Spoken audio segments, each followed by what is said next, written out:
네, 안녕하십니까. 건축법, 오늘은 제1장 총칙에 대해서 말씀드리겠습니다. 제1장 총칙은 건축법 전체가 제1장에서부터 10장까지 이제 되어 있죠. 그래서 이제 1장은 총칙이고, 2장은 건축물의 건축, 3장은 유지 관리, 4장은 건축물의 대지 및 도로, 그 다음 5장은 건축물의 구조 및 재료, 그 다음에 6장은 지역 및 지구의 건축물, 그리고 7장은 이제 건축 설비, 8장은 8장하고 8의 2, 8의 3은 8장은 이제 특별 건축 구역이고 8의 2는 건축 협정, 8의 3은 결합 건축. 그리고 이제 9장이 건축 전체적인 부분의 내용을 이제 보완하거나 아니면 이제 그 전체적인 틀을 맞추는 보칙이 있고요. 그 다음에 10장에는 건축법을 어겼을 때 이제 어떠한 벌이 이제 형사적으로 있거나 이런 것들을 정리한 벌칙이 있습니다.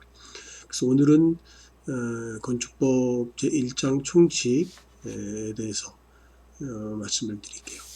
자, 1장 총칙은 이제 1조 목적, 2조 정의, 3조 적용 제외, 4조 건축위원회, 그리고 건축위원회는 이제 4의 2, 4의 3, 4의 4, 4의 5, 4의 6, 4의 7까지 건축위원회에 관련된 내용이 있고요. 건축위원회는 실무에서는 중요한 내용이긴 하지만 특히 이제 우리 학교 설계를 하는 입장에서 공부할 때는 이제 뭐 이렇게 많이 뭐 중요하지 않은 건 뭐 없겠지만 비상대적으로 좀 덜 중요한 내용이 좀 될 거고요. 그래서 이제 4조에 대해서도 뭐 설명드리겠지만 그래서 이제 4조는 4조 8까지 있고 그 다음에 이제 5조는 이제 건축법을 적용할 때 이제 완화 적용하는 부분이 있기 때문에 건축의 적용의 완화. 그 다음에 이제 6조는 기존 건축물들이 먼저 있고 법이 나중에 바뀌었다. 그랬을 때 어떻게 적용할 거냐. 그래서 기존 건물의 특례에 관한 내용들이 있고요. 6의 2는 이제 특수 건축물에 대해서도 특례가 있습니다. 특수 건축물은 이제 구조적으로 특별한 거가 주로 내용이고요. 캔틸레버가 3m 이상이거나 스팬 경관이 20m 이상이거나 이런 것들이 일반적인 법을 적용하기가 어려워서 특례 내용을 가지고 있고요.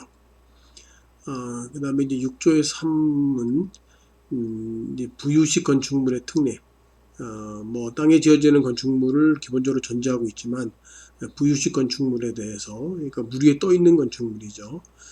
한강에 가면 이제 뭐 그런 부분들의 둥둥섬도 있고 뭐 그런 건물들은 옛날에는 이제 뭐 흔치 않아서 건축법이 특별히 적용돼 있지 않았지만 지금은 이제 그런 부분들이 많아지면서 부유 건축물에 대한 특례를 6조 3에 두고 있고요. 7조는 이제 조금 바뀐 법규들의 내용이죠. 그래서 통일성을 유지하기 위해서 도가 조례를 만들 수 있다 하는 내용이 8조 되어 있고요. 9조는 이제 다른 법령의 배제, 주로 이제 민법하고 뭐 이제 하수법 이런 부분들이 내용이 좀 됩니다. 그래서 이제 오늘 공부하는 거는 건축법 총칙의 이제 1조에서부터 9조까지 한 10대 개에 대한 조항을 공부를 하겠습니다. 1조 중에 이제 처음에 우리 이제 목적이 있습니다. 1조는 목적이 되어 있는데요. 건축물의 목적은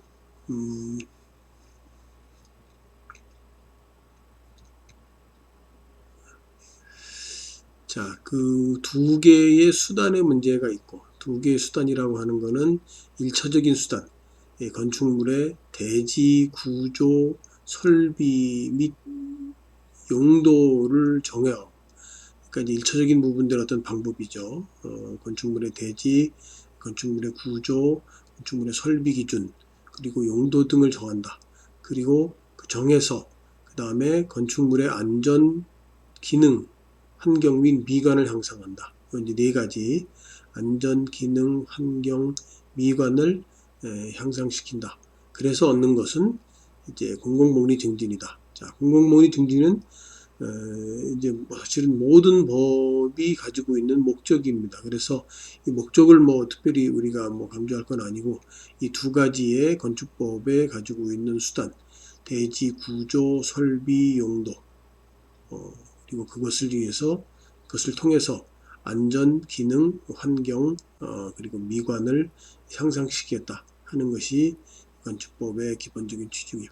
자, 건축법이 이제 이런 목적을 가지고 있다는 거를 뭐 상식적으로는 모르겠어요. 다 알고 있겠지만 이제 상식하고 또 이제 뭐 시험이라든가 또 이렇게 뭐 과목에서 배워야 될 그런 요구를 물을 때는 또 구체적인 내용들을 어떻게 또 기술할 수 있어야 되는 거니까 자, 목적은 가장 기본적인 것에 대한 이해를 할 필요가 있다는 내용입니다. 그 다음에 이제 건축법 2조는 그 건축법에서 앞으로 적용될 그런 그 건축적 용어에 대해서 기본적인 정의를 하고 있고요. 모든 법체계는 이제 뭐 마찬가지지만 아까 앞에서 본 페이지처럼 이제 건축법과 건축법 시행령, 그 다음에 건축법 시행 규칙, 그리고 그거에 대등한 이제 각 지방자치단체의 조례를 통해서 그렇게 규정이 되어 있고요. 그 다음에 이제 이 시행 규칙에 준하는 그 다음에 건축법 시행령에 따른 그 이하의 규칙도 있고요. 자, 이제 그런 내용들로 되어 있어서 자, 건축법에 지금 이제 정의는 1항과 이제 2항으로 되어 있습니다. 자, 1항은 1번에서부터 이제 21번까지 대지 건축물, 뭐 용도, 뭐 설비, 지하층, 거실, 주요 구조부, 건축이 뭐냐, 대수선이 뭐냐, 리모델링이 뭐냐, 건축적인 법적인 의미의 도로가 뭐냐, 건축주라고 하는 게 건축법상에는 어떻게 정리되느냐, 제조업자, 유통업자, 뭐 설계자, 설계도서, 공사관리자, 시공자, 뭐 건축, 요거는 이제 건축물 유지관리라는 게 뭐냐 하는 부분들로 되어 있고, 그다음에 관계 전문 기술자, 그다음에 특별 건축구역, 고층 건축물, 실내 건축물, 부속 건축물.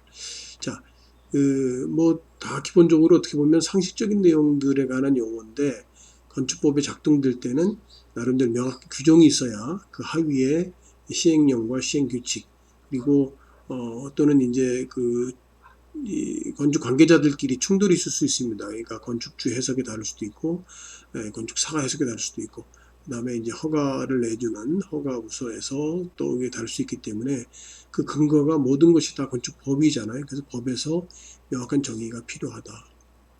나는 이제 뭐 다 읽어보면 아는 내용이지만 그래도 같이 읽으면서 그 내용을 조금 더 구체적인 부분들로 알아보도록 하죠. 자, 대지는 건물을 지을 수 있는 땅이죠. 그런데 이제 땅의 형태가 어떻게 되어 있냐면 공간 정보의 구축 및 관리에 관한 법률. 이게 옛날에는 이제 지적법이라고 하는 법이 있었고요.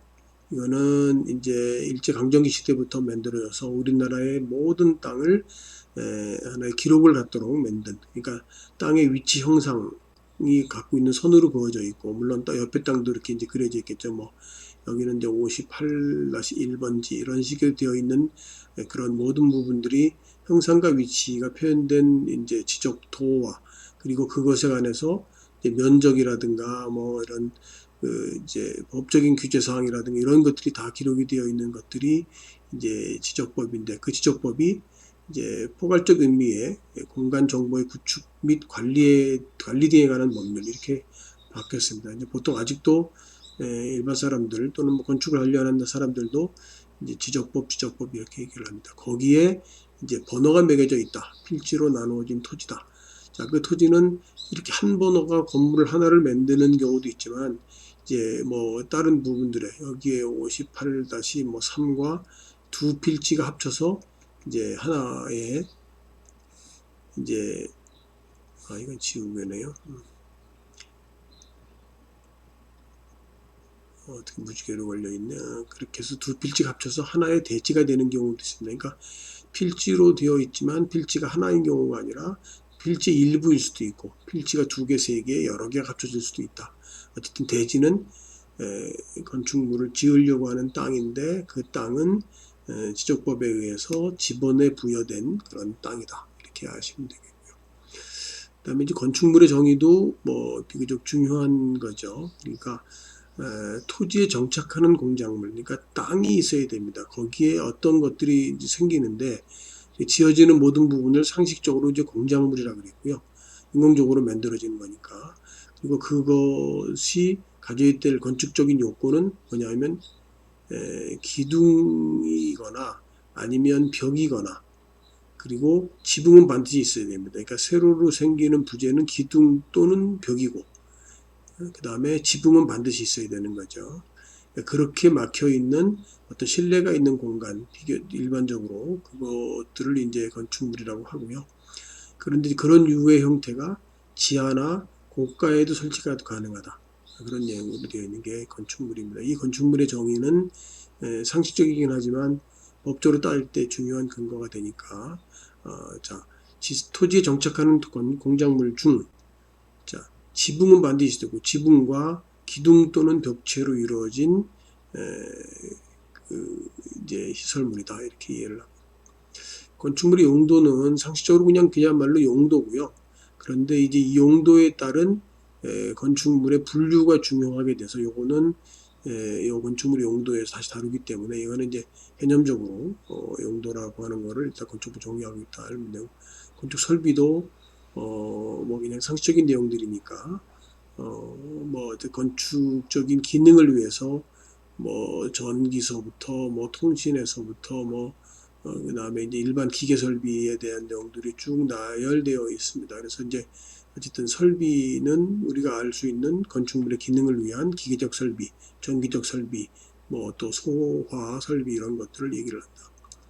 자, 지하층 규정은 생각보다 중요하죠. 지하층은 이제 땅에 이제 묻혀서 이제 생기는 건물이잖아요. 생기는 부분인데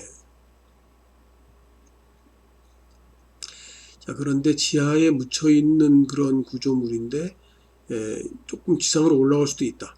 그런데 자, 요 지상으로 올라온 부분하고 지하로 몰려간 부분이 요 비율과 이 비율이 지하가 더 많아야 된다. 그래서 2분의 1 이상 묻혀 있어야 된다 하는 내용으로 되어 있고요.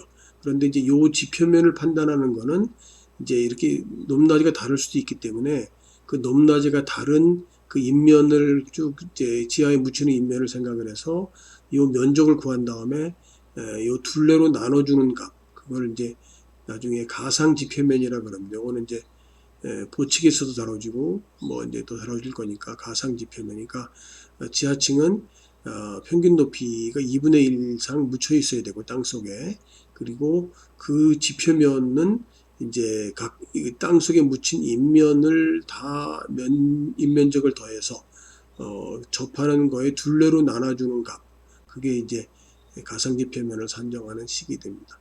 자, 이것도 그림을 가지고서 나중에 이제 시험 같은 류의 질문이 나올 수 있는 부분이고요. 자, 거실은 법적으로 굉장히 중요한데 이제 뭐 그냥 정의는 상식적입니다. 거주, 직무, 작업, 집회, 오락 그 밖에 유사한 목적으로 사용되는 방이다.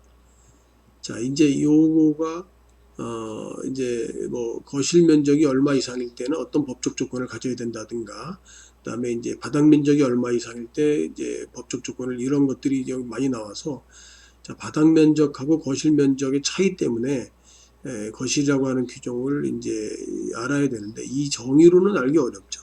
실제로 이제 케이스 바이 케이스로 답해야 되는데 보통 복도가 거실이냐 또는 주차장이 거실이냐 이런 논의가 많이 이제 됩니다. 그래서 이제 일단 거실이라고 하는 거는 어쨌든 간에 이제 실내 기능을 가지고 있는 일반적인 건축물의 목적을 행하는 거죠. 그리고 그런 방이다 이렇게 이해를 하고 있고요. 주요 구조부도 이제 뭐 이 자체도 물어보는 경우 내력벽, 기둥, 바닥보, 지붕틀 및 주계단. 자, 이게 이제 건축물을 이루는 아주 기본적인 내용들이죠. 그것이 주된 것들이죠. 그래서 내력벽, 기둥, 바닥보 및 주계단 이거는 꼭 외워야 될 부분이고, 그러니까 여기에 뭐 다른 부분들의 뭐 작은 보라든가 무슨 뭐 이게 슬라브라든가 뭐 이런 거를 거론하면서 주요 구조 분야 아니냐라고 이제 묻는 아주 1차적인 질문이 있을 수도 있고, 이 주요 구조부와 다른 것들, 그 내화 구조라든가 뭐 이런 부분들의 이제 구조적인 질문과 뭐 그런 거랑 연관되기 때문에 요 이제 5가지죠. 하나, 둘, 셋, 넷, 5가지 내력벽, 기둥, 바닥, 보, 주계단 이런 부분들이 일단 알고 있어야 되는 내용이다. 여기 설명이 구체적으로 있습니다. 지하층 바닥, 그러니까 맨 밑에 있는 이제 바닥이죠. 지하층이면 지하층 바닥, 1층 같은 거, 1층 건물인 경우에는 없는 경우 1층 바닥은 빠지고 작은 보, 차양, 고개계단 이런 것들이 이제 빠진다는 부분이에요. 자, 이 건축의 정의는 이제 요거는 지금 우리 건축법을 다루고 있잖아요. 요 다음 페이지에 시행령 다룰 때 다시 한번 다뤄주는 내용입니다. 그래서 일단 건축물은 신축, 중축, 개축, 재축, 이전 요 이제 5가지인데 그러면 대수선을 여기다 집어넣는 경우도 있죠. 그렇지는 않다는 거죠. 그래서 건축이라고 하는 거는 신축, 중축, 개축, 재축, 이전 그리고 이제 건축은 대수선하고 영역 구분이라고 할까요? 규모 구분이 확실하게 됩니다. 대수선은 요 신축 중축은 이제 시행령에서 다음 페이지에서 다시 한번 다룰 거기 때문에 그냥 요거만 넘어가고요. 대수선은 기둥보, 내력벽, 주계단 등의 구조나 외부 형태를 수선 변경하거나 증설하는 것. 자, 그런데 요것도 다시 이제 시행령에서 요 이제 기둥보, 내력벽, 주계단 요 4가지잖아요. 이 4가지 중에 3가지 이상을 하는 거가 대수선이 이제 되고요. 대수선이 이제 아닌 범위에는 이제 리모델링이 되거나 아니면 그냥 법적인 의미가 없는 수선의 내용이 이제 되게 됩니다. 이것도 시행령의 다음 페이지에서 얘기를 다시 드릴 거고요. 자, 도로도 중요하긴 하지만 이제 일단 4m가 법적인 기본 도로입니다. 그런데 이제 이렇게 인허가라든가 뭐 이렇게 고시된 도로는 다 도로라고 부릅니다.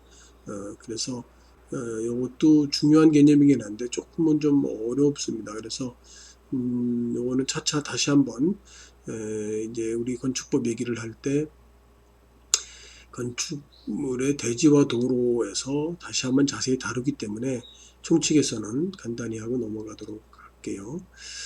자, 이제 그렇게 요것도 다시 이제 그 시행령 때 또 한번 나오고 아까 대지와 도로, 대지 및 도로에 또 한번 나오기 때문에 여기서는 4m 이상인데 예외가 있다. 이런 정도로 이해를 하시면 될 것 같고요. 그 다음에 이제 뭐 요건 한번 읽어보시고요. 설계도서는 이제 사실은 앞에서 설명했던 내용이긴 한데 이제 건축물은 기본적으로는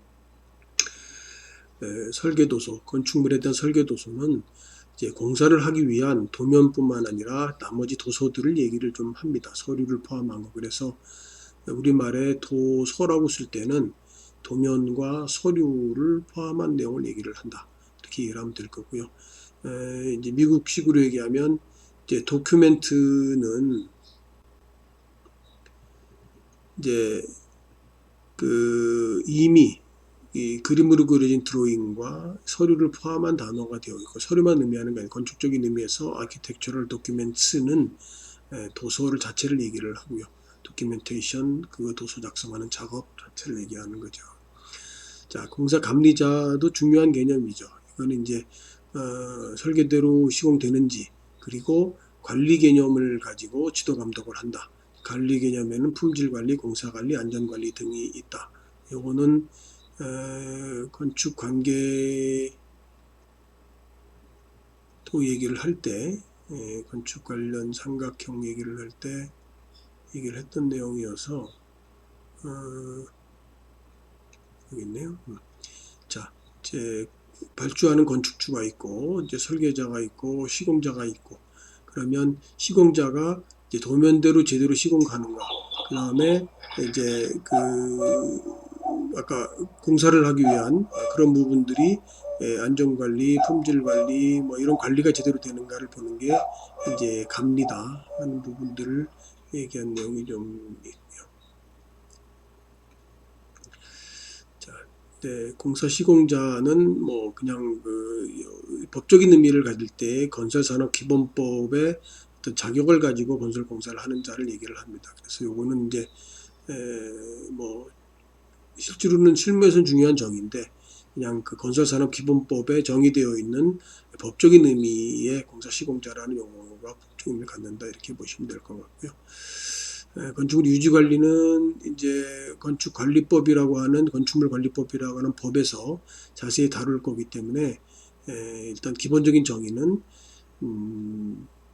소유자나 관리자가 사용 승인된 건축물의 대지, 구조, 설비 및 용도를 유지하기 위하여 멸실될 때까지 관리하는 행위.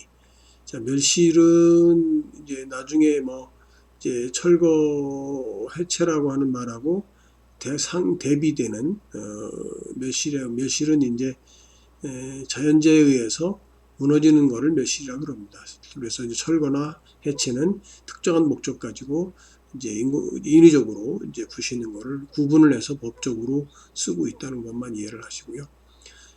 관계 전문 기술자는 아까 얘기한 이제 건축 관련 삼각형에서 이제 시공자, 그다음에 이제 건축주, 뭐 이제 설계자 이렇게 삼각관계 얘기를 하고 그다음에 감리자 이렇게 얘기를 했었잖아요. 이제 그런 등등의 뜻인 것인데 중요한 거는 요 감리와 시공하는 사람들이 법적인 의무를 갖기 때문에 여기서 얘기는 이제 전문 기술자 자격을 보유한 뭐 그다음에 설계와 시공과 이제 감리를 하는 사람들을 관계 전문 기술자라고 얘기를 합니다.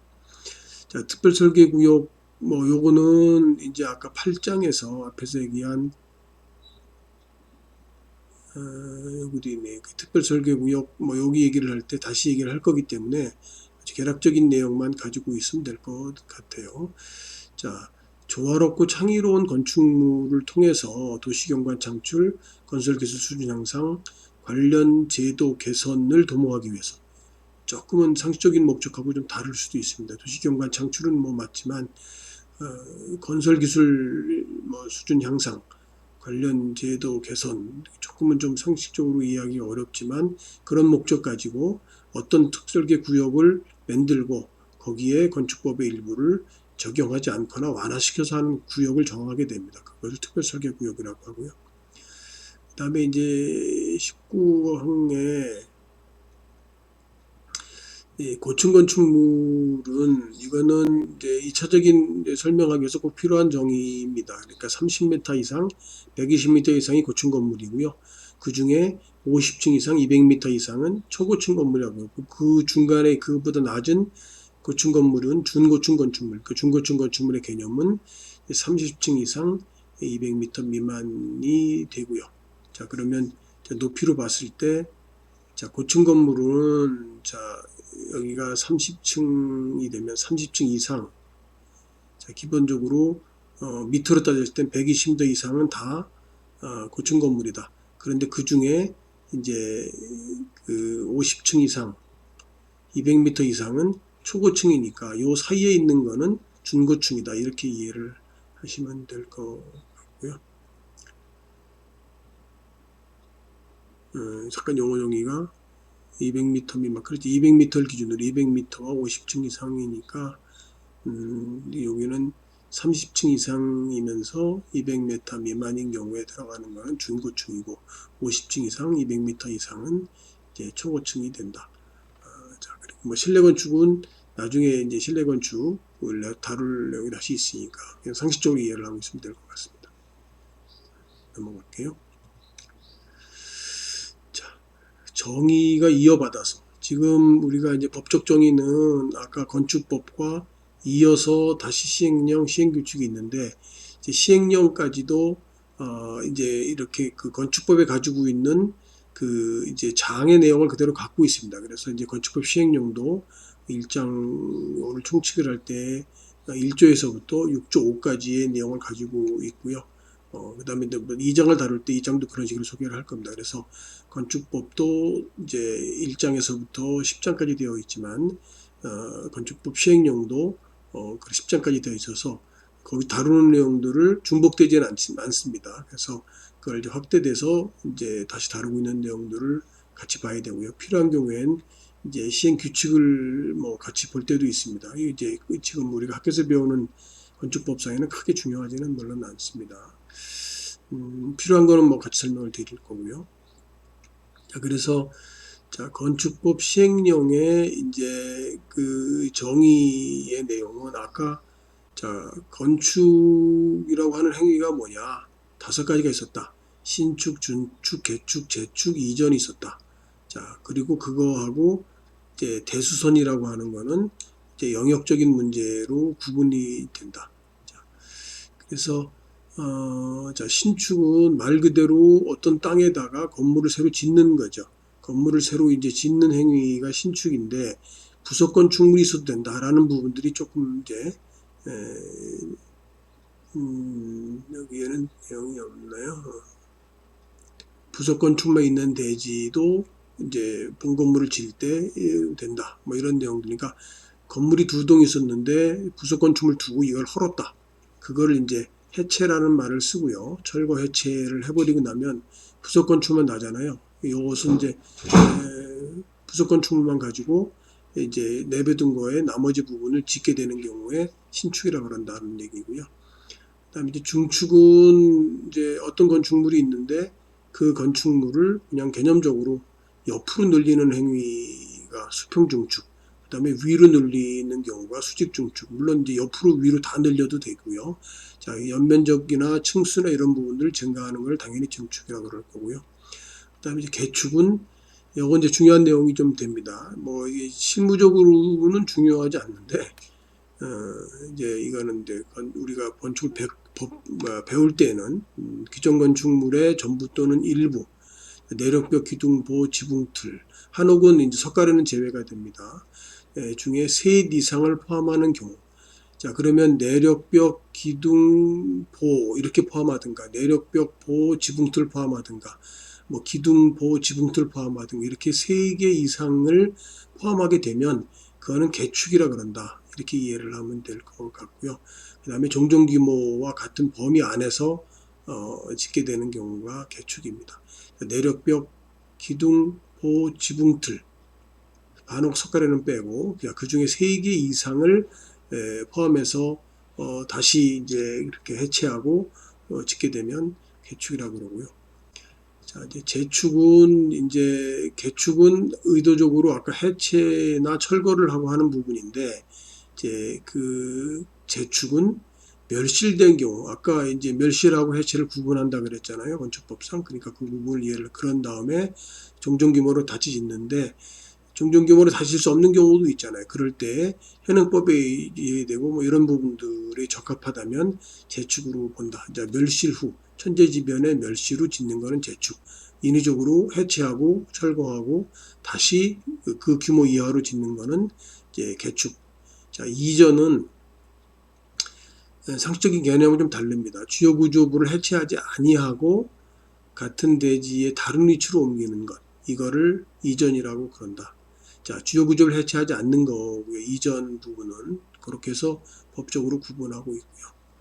자, 내수재료는 내수성을 갖고 있는 물이 침투되지 않는 물이 침투되기 적은 양을 침투하는 걸 내수재료라고 그러고 내화구조는 화재에 견딜 수 있는 거, 방화구조는 화염의 확산을 막을 수 있는 거, 난연은 잘 타지 않는 거, 그 다음에 이제 불연은 불에 타지 않냐는 성질을 갖고 있는 재료, 그 다음에 준불연은 불연 재료에 준하는 거. 자, 이거는 뭐 말로는 비슷비슷해 보이긴 하지만 다시 이제 우리 건축 구조 및 재료에서 다시 다룰 거기 때문에 넘어가도록 하고요. 자, 부속 건축물은 자, 주된 용도가 아닌 거를 부속 용도로 한다. 이거는 뭐 상식적인 거고요. 부속 건축물은 같은 대지에서 주된 건축물과 분리된 부속 용도의 건축물로서 주된 건축물의 이용 관리에 필요한 건축물. 자, 부속 용도는 이제 이거는 뭐 건축법 실무에도 중요한 부분이 됩니다.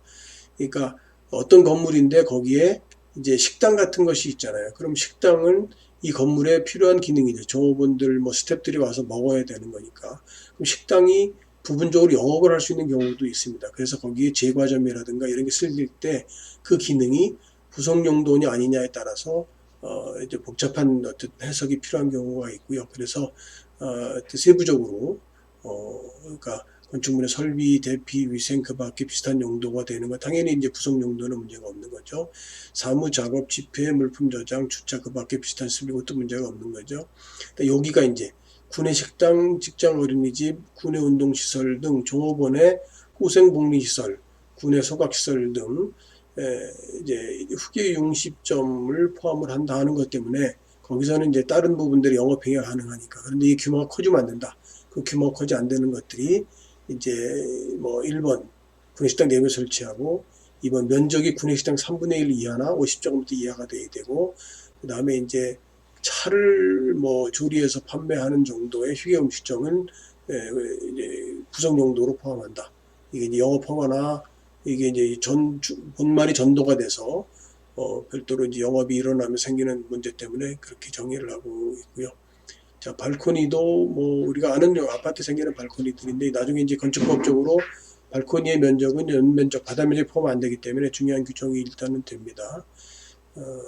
그다음에 이제 한옥은 한옥 관련법, 이제 한옥 등 자세히 하는 법이 있고요. 이 법에 따른 것을 한옥이라고 법적인 의미를 갖고 있고요. 그다음에 다중이용 시설이 5,000제곱미터 이상의 사람이 많은 시설인데 또는 16층 이상 이 두 가지 정의가 있고요. 그다음에 거기에는 용도가 그렇게 이제 6가지가 있고요. 문화집회, 종교 판매, 그 다음에 여객시설, 그 다음에 종합병원, 관람숙박시설, 그 다음에 이제 그렇게 정의해서 법적인 별도의 카테고리를 만들었는데 실제로 이제 법 적용하다 보니까 5,000제곱미터 이하인 경우에도 다중이 이용을 하는데 법적 제재의 카테고리를 만들 필요가 있다 해서 이렇게 이제 가에서부터 타까지 별도의 카테고리를 문화집회, 종교, 판매, 여객, 종합병원 여기까지는 뭐 내용이 같고요. 그 다음에 관광 숙박시설도 이제 그 다중이용시설하고 내용이 같고 그 다음에 교육연구, 노유자, 운동, 위락, 관광휴게, 장례시설 이런 것들이 1,000제곱미터를 넘으면 준다중 이용이 됩니다. 이 중에 5,000제곱미터 넘는 이런 아까 있는 6가지 시설들은 5,000제곱미터 넘거나 그러면 이제 다중 이용이 돼버리고요. 이 부분은 실무에서도 중요한 내용이고 건축 법적인 내용을 얼마나 이해는 알아야 될 때 암기 수준의 내용으로 잠깐 물어보는 내용이 돼서 알고 있을 필요가 있고요. 아까 특수구조물도 법적인 특별한 카테고리가 필요해서 아니면 뭐 완화를 해주든 특례를 해주든 이런 것 때문에도 그렇고 더 강화해야 될 내용도 있습니다. 그래서 캔틸레버가 3m 이상인 경우하고 스판이 220m 이상 그 다음에 이제 고시에서 별도로 해서 지정한 것들을 얘기를 하고 있고요. 뭐 19번은 그렇게 중요하지 않습니다. 자, 이렇게 해서 시행령의 정의까지 알아봤습니다. 그다음에 이제 아까 잠깐 헷갈리는 거라서 이제 개축하고 이제 대수선을 약간 구분해서 이해를 좀 하자. 자, 개축은 내력벽, 기둥, 보호, 지붕틀 중에 3개, 이거 3개든, 이거 3개든, 이거의 3개든, 자, 그 3개를 포함해서 철거하고 종전과 같은 규모에서 다시 축조하는 거를 개축이라 그럽니다. 대수선은 뭐 이거보다 작은 규모가 되는 거죠. 그러니까 요거 2가지가 되는데 뭐 또는 요거 2가지가 되거나 3가지가 되면 무조건 개축이 돼 버리니까는요. 그래서 대수선은 이제 이 9가지 내용을 가지고 있는데 자, 내력벽을 증설 해체하는 거는 뭐 무조건 이제 그 대수선이 되고요. 자, 30제곱미터 이상을 수선 변경하는 것도 대수선이 됩니다. 그 다음에 이제 기둥을 증설 해체하는 거.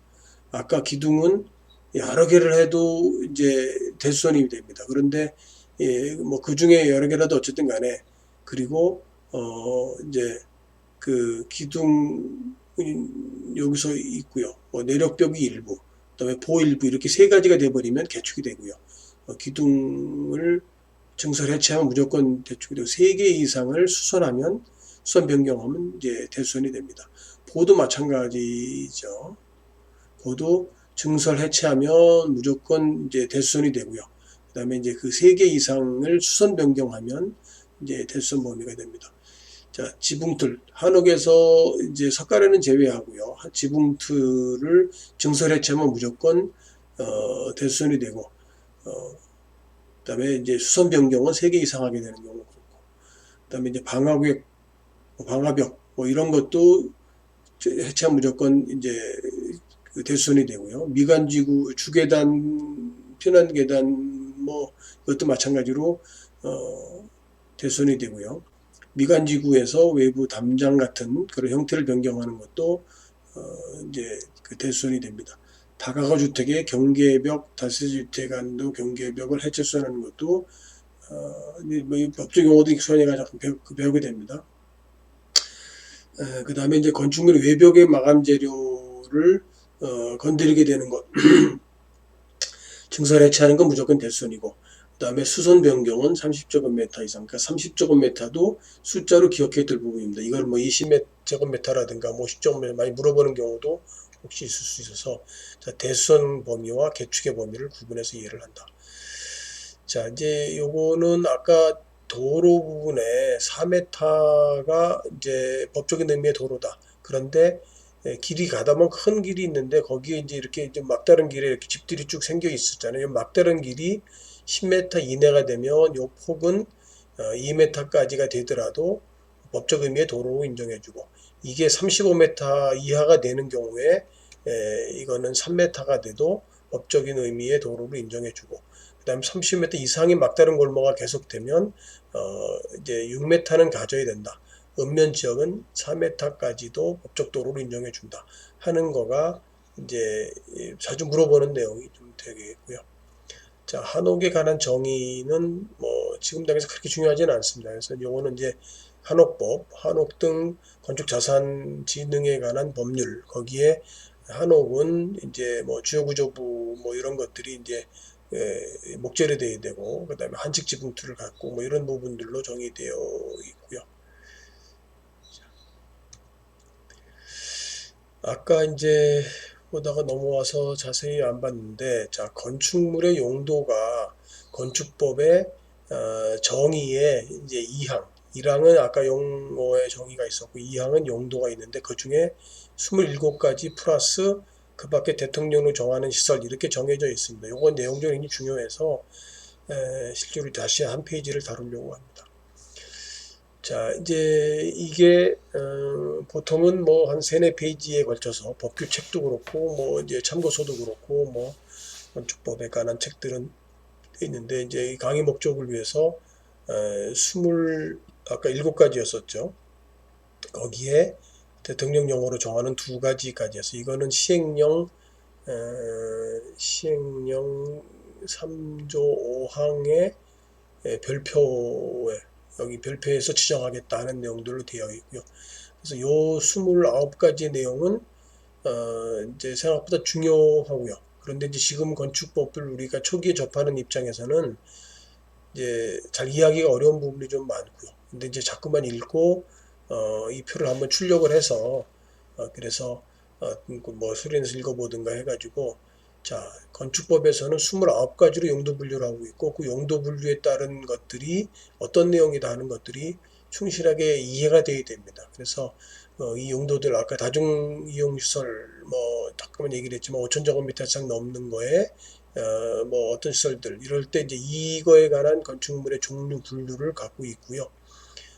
그중에 이제 많이 어렵게 다뤄지는 것들이 이제 근린생활시설들이라든가 뭐 이제 이런 이제 업무시설에서 오피스텔과 그 다음에 이제 공동주택에서 이제 뭐 다세대나 뭐 이런 부분들과 이제 이런 부분들 구분해내는 이런 것들이 이제 필요하기 때문에 이 건축물 부표는 이제 이거는 일단은 뭐 다 읽고 같이 상의해서 가면 좋겠지만 시간적으로 좀 많이 지연이 되니까 하여튼 이 페이지는 무지하게 중요하다. 그래서 단독주택, 공동주택, 그 다음에 1종, 2종의 근린생활시설, 문화집회, 종교, 뭐 판매, 운수, 의료, 교육, 노유자, 뭐 수련, 운동, 업무, 숙박, 위락, 공장, 창고, 위험물 처리 시설, 자동차 관련 시설, 통신물 관련 시설, 자원순환 관련 시설, 교정 및 군사시설, 방송통신시설, 발전시설, 묘지시설, 관광휴게시설 까지가 이제 시행령에 나와 있는 거고, 대통령으로 추가적으로 이제 건축법에 나와 있는 내용이고, 추가적으로 정하겠다는 게 장례시설하고 야외장시설 이렇게 해서 29가지로 되어 있고, 그거의 세부 규정에 대해서 이건 이제 설명을 계속 반복적으로 나올 거기 때문에 오늘은 여기까지 얘기를 하고 넘어가도록 하고요. 하여튼 이거는 별표 3개 붙였습니다. 무지무지하게 중요한 내용이니까 계속 반복적으로 읽고 출력해서 뭐 이렇게 그 흥미거리로도 자꾸만 따져볼 필요가 좀 있습니다.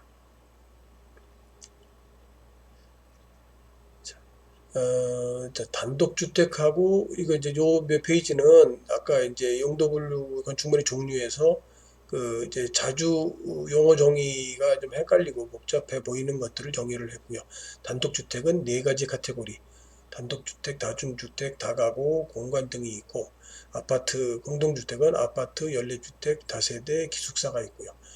자, 이제 이것도 법적인 부분들의 제재나 지원 이런 내용들을 위해서 그 용도가 구분되어 있는 겁니다. 이제 건축법에서는 기본적으로 그런 용도 분류를 할 필요가 있기 때문에 이제 어떤 지역에는 어떤 건물을 질 수 있고 없고 이런 부분들에 나중에 이제 지역주에 와서 얘기를 하게 되고 할 때 이런 분류가 꼭 필요하게 되고요.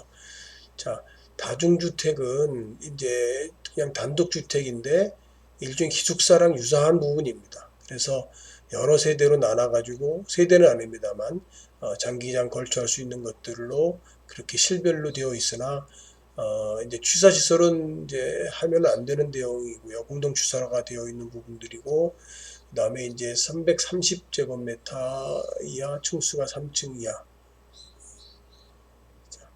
그다음에 이제 다가구 주택은 요건 600이 아니라 660입니다. 660제곱미터 이하, 200평 이하고 19세대 이하가 중요하고요.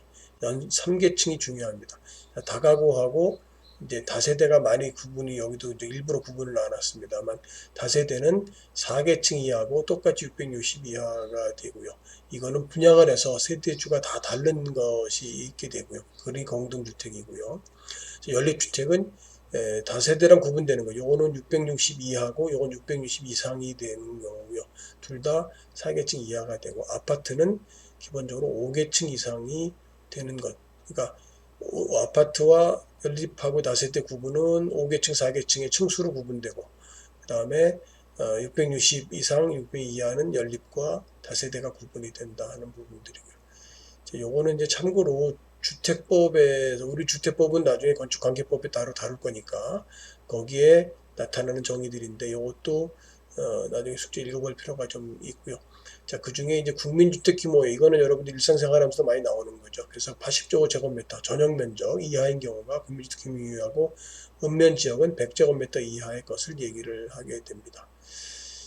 자, 넘어갈게요.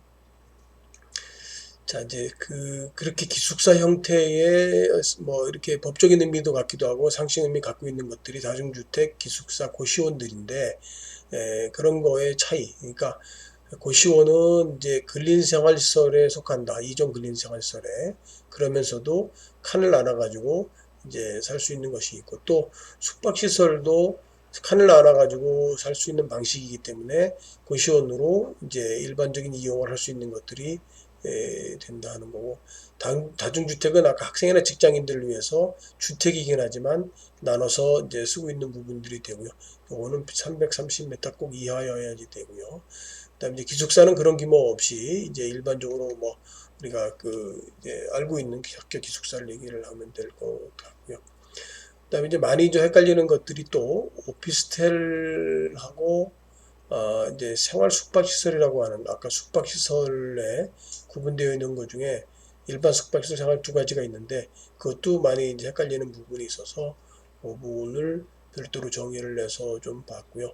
오피스텔은 이제 건축법에 해당하고 생활 숙박시설은 이제 공중위생법도 추가적으로 해당이 된다 하는 부분들이고 그다음에 오피스텔은 업무시설이고 그다음에 요거는 그야말로 이제 숙박시설이 되어 있고요. 그다음에 뭐 그런 이제 그 난방 시설은 85제곱미터 이하에서 오피스텔은 가능하지만 이제 생활숙박시설은 뭐 전체적으로 한참 가능하다 이런 부분들이 있고요. 그 다음에 이제 세금에 관해서도 일부 오피스텔은 이제 뭐 주거용으로 쓰느냐 마느냐에 따라서 과세가 되고 이런 부분이 차이가 있습니다. 자, 이 아까 근린생활시설 중에 이제 1종 근린과 2종 근린이 이제 사실은 좀 복잡합니다. 1종은 공공성, 그 다음에 규모가 작은 것이 비교적 많습니다. 그리고 이제 근린성이 더 많은 거죠. 규모가 작거나 근린 성격이 더 많고 공공성이 많은 거를 1종 근린. 그러면 이거는 이제 보다 상업적이고 규모가 크고 공공적인 내용보다는 이제 어쨌든 뭐 영업이라든가 산업과 관련된 내용이 많다. 이렇게 차이가 나면 될 것 같고요. 자, 이거는 이제 아까 그 이제 시행령 3조 5항에 별표에 나와 있는 그런 내용의 1종과 2종 근린 생활들의 종류들입니다. 그래서 그냥 일반적인 소매점인데 이거는 1000제곱미터 미만, 그러니까 소매점이 여러 개 있을 수 있잖아요. 그 중에 합쳐갖고 1000제곱미터 미만의 한 건물에 돼야 된다. 그다음에 휴게 음식점 같이 이제 지과 제빵할 수 있는 거는 300제곱미터. 그다음에 이발소, 미장원, 목욕장, 세탁소는 면적 구분 없다. 그다음에 이제 의원류의 것도 뭐 치료 진료시설 면적 구분 없다. 그다음에 이제 운동에 관련된 시설은 500제곱미터 이하. 그다음에 이제 공공성이 있는 지자체, 파출소, 지구대 이런 부분들은 1000제곱미터까지 이하의 미만이다. 마을에 간 이런 건 면적 구분이 없다. 그다음에 변전소 이런 부분들은 1000제곱미터 미만, 정수장, 양수장, 에너지 공급 이런 부분이 면적 구분 없다.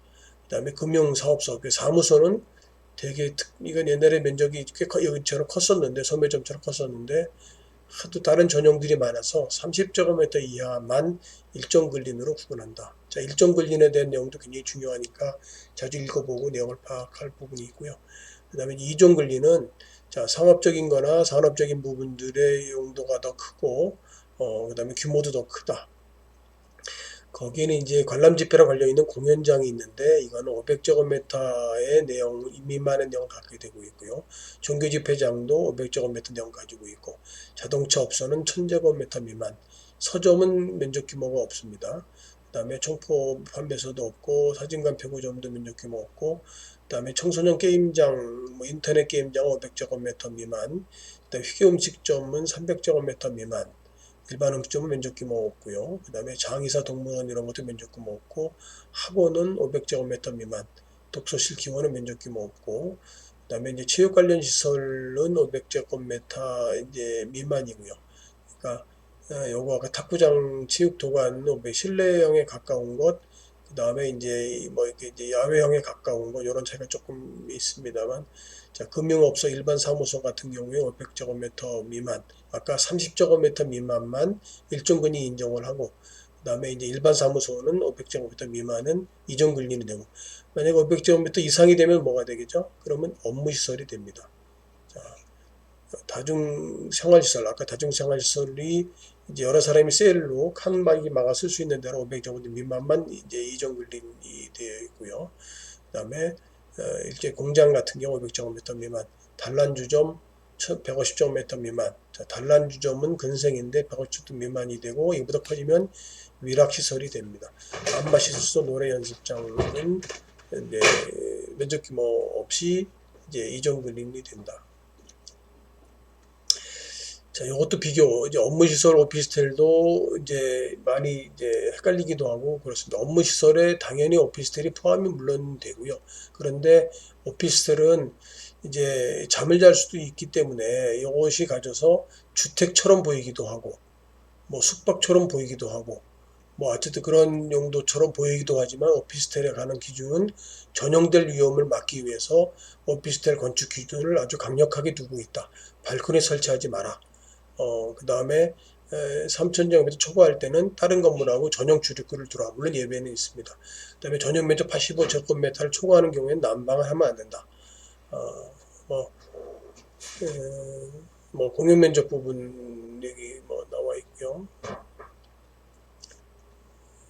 내용은 없는 것 같고, 뭐 설비에 관해서도 16층 이상이 될 때에는 피난층 외에 별도로 통하는 직통계단을 별도로 이제 뭐 16층 이상인 경우에 직통계단 2개소가 꼭 있어야 되는데 그 사이가 40m 이하로 규정한다. 이제 일반 법에서는 이제 50m 뭐 이제 규정 이런 게 있어서 그보다 세게 규정을 하고 있는 부분이고요.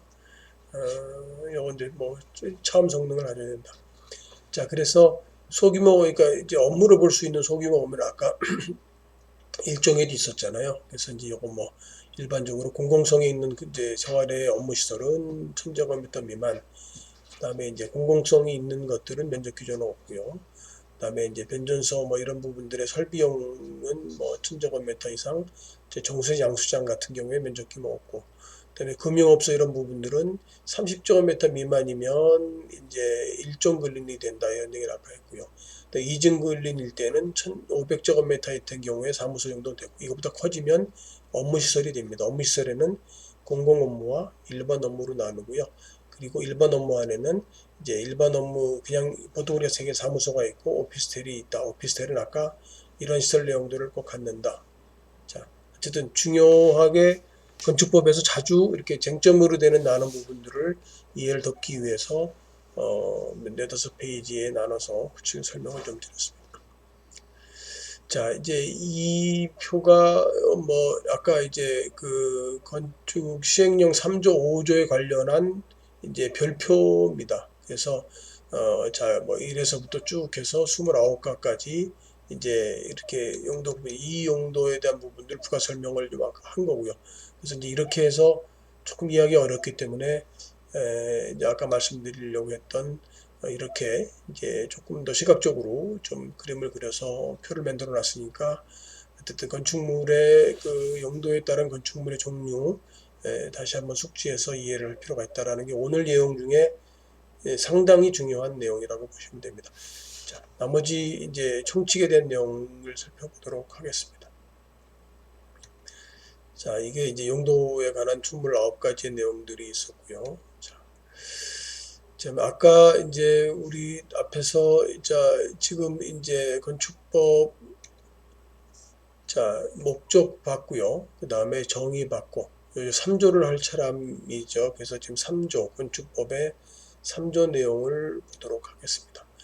자, 총칙했고 목적했고 정의를 했고 거기에 이제 건축물의 용도까지 얘기를 좀 했고요. 자, 3조는 큰 타이틀은 적용의 죄입니다. 건축법을 적용하지 않겠다. 자, 그 내용들을 가지고 이제 건축법이 어떤 건축물들을 건축법에 적용하지 않는가. 이것도 내용이 좀 중요한 부분입니다. 일단은 이제 5가지 카테고리로 되어 있고요. 적용을 제외하는 거에 대해서는. 그리고 부분 적용 제외, 부분 적용 제외가 있고요. 그다음에 이 구조는 이제 맨 밑에 있는 이제 일총칙의 것인데, 요거는 다른 법령을 배제한다. 건축법을 적용받으면 그런 것 때문에 여태까지 소개하려고 하는 거고요.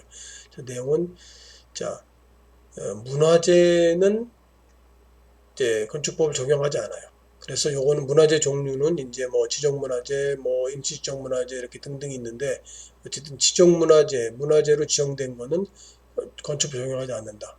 그 다음에 이제 철도시설, 철도나 궤도의 선로부지에 있는 다음 각 시설인데, 운전 뭐 보안시설, 철도 선로 위에 가로지르는 보행시설, 육교 같은 시설들이 있죠. 플랫폼, 그 다음에 이제 해당 철도 궤도 사업에 의한 급수, 급탄, 급유 시설, 그 다음에 고속도로의 통행료 징수시설, 컨테이너를 이용한 간이창고 뭐 이런 부분들, 그 다음에 하천법에 따른 하천구역 내의 수문 조작실, 이 5가지는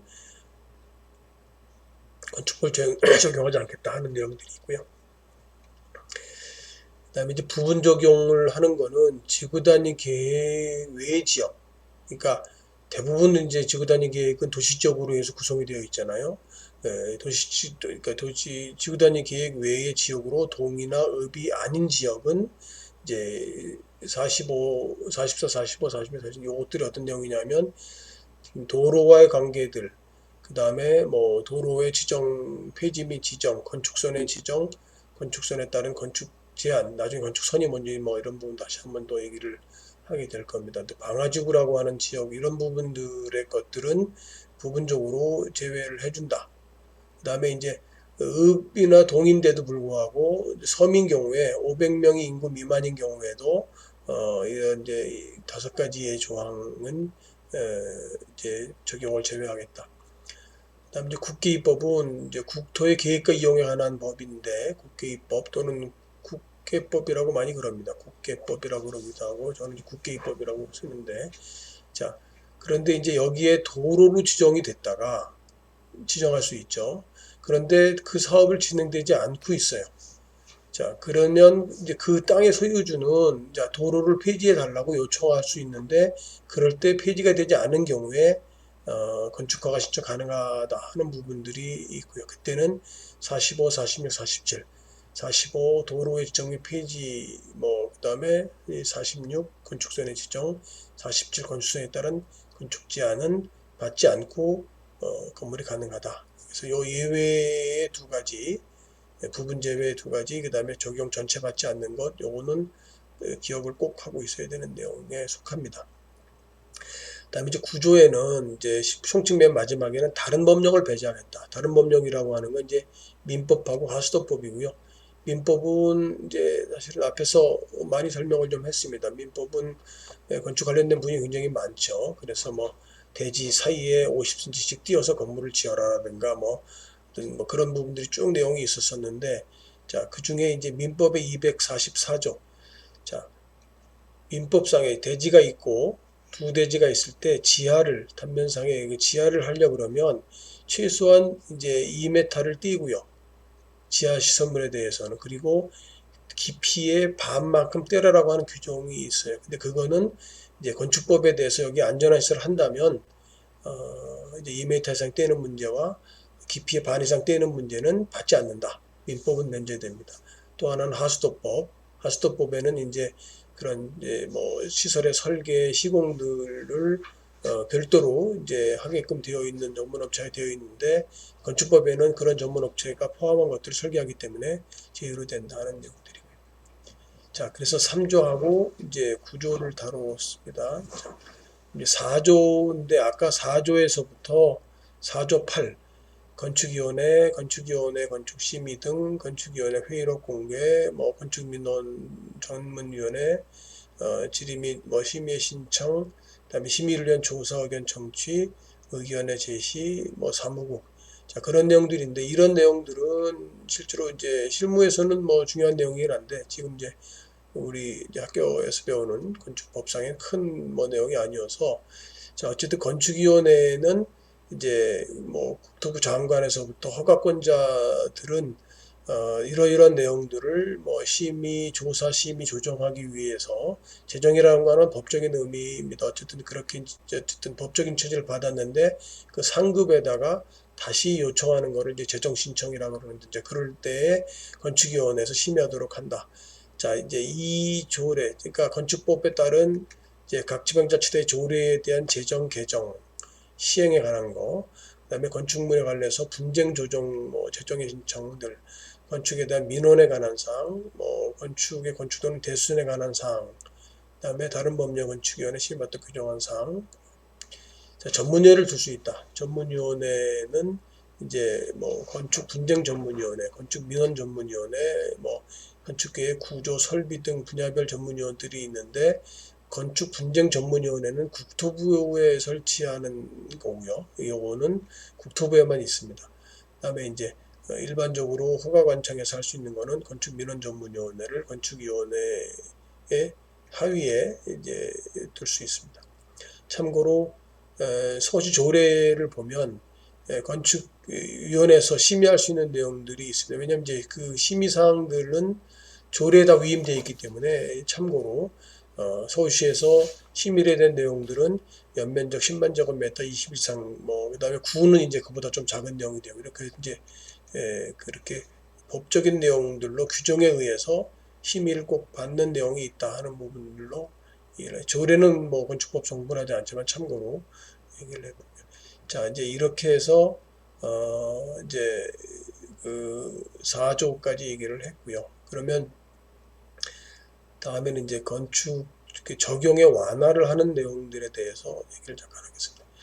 자, 건축법에 이제 아까 요 4조에 관한 내용들 1조, 2조 우리 적용이 3조 얘기를 했고요. 그 다음에 9조 얘기를 했고, 그 다음에 5조의 건축물에 관한은 자, 이제 본문 내용은 이렇습니다. 건축 적용에 관한은 건축주, 설계자, 공사시행자 또는 공사감리자는 업무를 수행할 때 이 법이 적용되는 것이 불합리하다고 인정될 때, 자, 합리라고 하는 말이 애매하지만 어쨌든 건축 관계자가 법의 적용이 여러 가지 이유로 불합리하다고 얘기를 할 때, 생각할 때, 이제 허가권자한테 요청할 수 있습니다. 요청을 하면 아까 4조에서 배웠던 건축위원회의 심의를 거쳐서 그렇게 완화를 할 수 있다 하는 내용들이고요. 자, 절차는 조례로 다시 정하게 되어 있는데, 자, 완화 내용은 12가지입니다. 이제 이거는 좀 상식적인 내용도 있고 그런데 12가지가 실무적으로는 굉장히 중요한 내용일 수도 있고, 왜냐하면 거기에 해당됐는데 건축법은 강화돼가지고 규제가 심해서 수 없지만, 그 내용을 따져보니 불합리한 부분들의 건축위원회를 통해서 개선 가능하다 그러면 그걸 신청할 수 있다는 것이 이제 그렇게 12가지들이 있고요. 12가지 이 표도 이제 중요한 표 중에 하나입니다. 표를 보는 방법은 자, 15년 이상 돼서 리모델링을 하고 싶다 할 때 현행법이 왜냐하면 15년 전에 건축법에서 건축법을 받았잖아요. 그 적용이 불합리하다고 보면 자, 대지의 조경을 몇 %를 하라 이런 부분도 완화받을 수 있고요. 그다음에 공개국지 확보도 이제 완화받을 수 있고, 그다음에 건축선 지정도 3m, 2m 지정되어 있는 거 완화받을 수 있고, 그다음에 이제 건폐율도 완화받을 수도 있고, 용적률도 완화받을 수도 있고, 그다음에 대전의 공지도 완화받을 수 있고, 그다음에 이제 일조 높이 제한도 완화받을 수 있다. 그래서 이 표는 색깔별로 구분한 데를 따라가서 보면 완화받을 수 있는 규정이 이제 어쨌든 법에는 문서로 되어 있으니까 문장으로 되어 있으니까 이해하도록 편하도록 이 조례 건축법의 완화 규정도 자주 내용을 보면 자, 어떤 부분 아까 이제 우리 건축 협정에 대한 부분들은 나중에 이제 8장에 가서 배울 건데 이제 그런 8장에 대한 내용을 배울 때 건축 협정에 의한 건축 대수선 리모델을 하게 될 때 건폐율과 용적률은 완화받을 수 있다. 이게 이제 거꾸로도 그럴 수 있죠. 자, 건폐율과 용적률이 완화받을 수 있는 내용들은 이제 대지를 범위 곤란할 때, 그 다음에 이제 테라스 경사지의 테라스 건축은 건폐율을 그냥 기존 건축 작용 받으면 쭉 펼쳐놓는 건물이 되기 때문에, 그러니까 이렇게 경사지였는데 건물을 이렇게 해서 이제 테라스 하우스는 위층 지붕을 위에서 테라스로 쓰는 개념이잖아요. 그러니까 이렇게 건물을 지어서 건폐율을 받을 때는 굉장히 불리해지니까 완화받는 거죠. 자, 이제 그렇게 이 편 활용을 했으면 좋겠다는 거가 이제 5조에 관한 내용들이 되고요.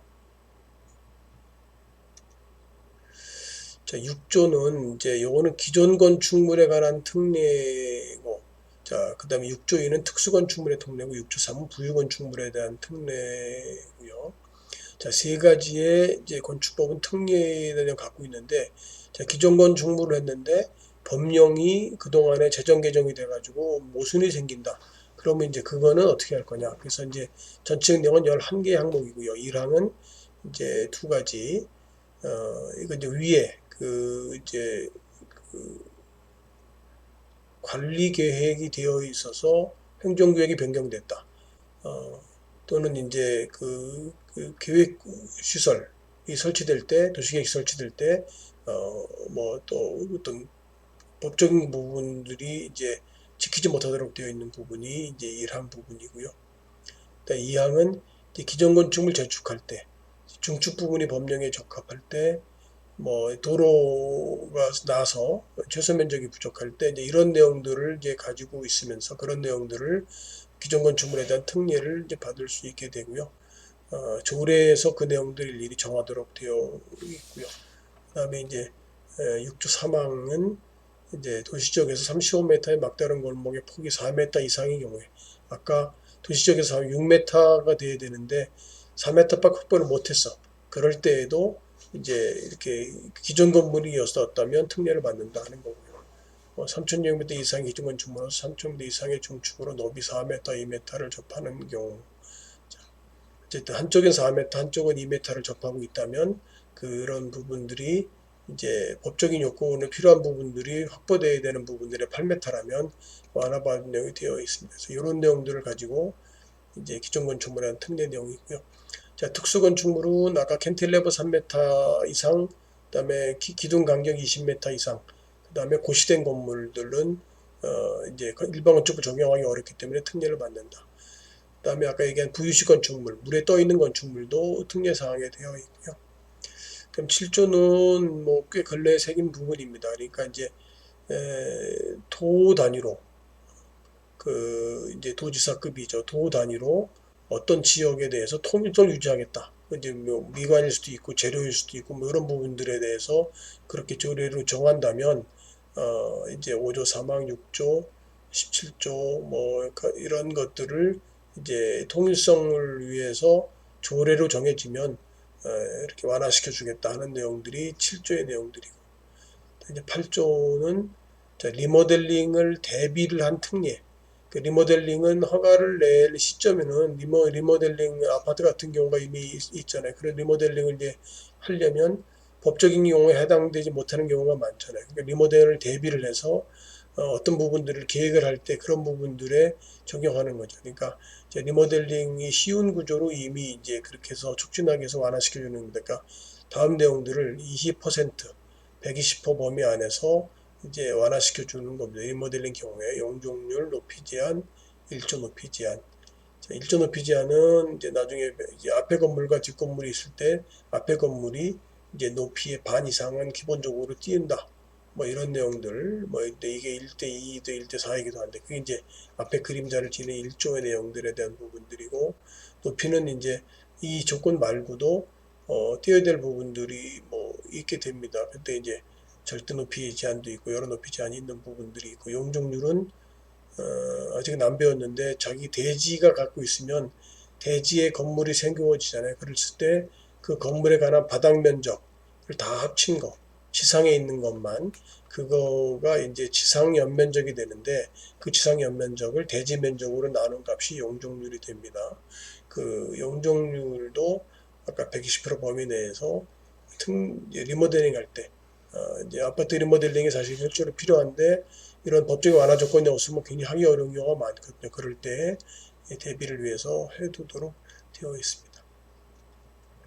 자, 이상이 이제 그 뭐 일장에 관한 내용들이 우리 이제 1조에서 이제 9조까지 내용을 전반적으로 내용 본 거고요.